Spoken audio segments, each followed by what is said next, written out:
بسم الله الرحمن الرحيم. النهارده هنعمله طريقه انبات الشعر. صدقيني ده جميل جدا. لو انت في شعرك في حكه، في اي مسامير طالعه، اللي انت تجيبي الزيت العادي بتاعنا، تحطي اوراق الريحان، اوراق النعناع اللي عندك. ريحه حلوه. ده النعناع ده بينشط الشعر، والريحان ده معالج قوي جدا للشعر. احط معاهم ماشي. لو عندي ربع كيلو جوز هند مكمكم احطه فيهم، مش هيعمل حاجه. ده بالعكس، جوز الهند ده بيعمل على تقشير في فروة الشعر من القشرة وينظفها، مع أوراق الريحان، مع معلقة البن، أي حاجة أعشاب عندي حطيها في الزيت. هو اللي في حمام الزيت ده، والزيت ده حطه في الحمام. هو حلة المية دي إيه؟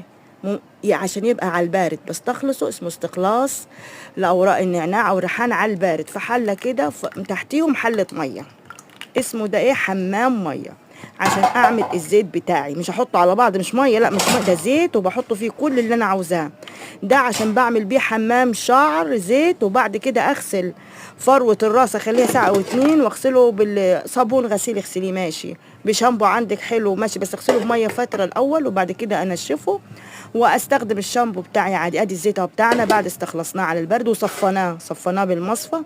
واحط فيه اسبرين، اللي هو الريفو، او مضاد التهابات فيه. ده جميل جدا باذن الله. فروه الشعر بيعالجها من الالتهابات ومن المسامير. واحطه في الجيركن بتاع الزيت بتاعه. ده هو ادي ده جيركن زيت ده يا جماعه، مش ميه زيت. زيت شعر، حمام زيت شعر، تستخدميه لاطفالك وليكي امن. بدل ما اشتري مجموعه زيوت صغيره كده كده كده، لا، انا اشتري النعناع، اشتري الريحان، واشوف الورق الاخضر واستخلصه على البارد مع جوز الهند اللي عندي مركوم من رمضان، مرموهوش، احطه واستنفع بيه. هينفعني ليا ولاولادي. وجربي مش هتندمي.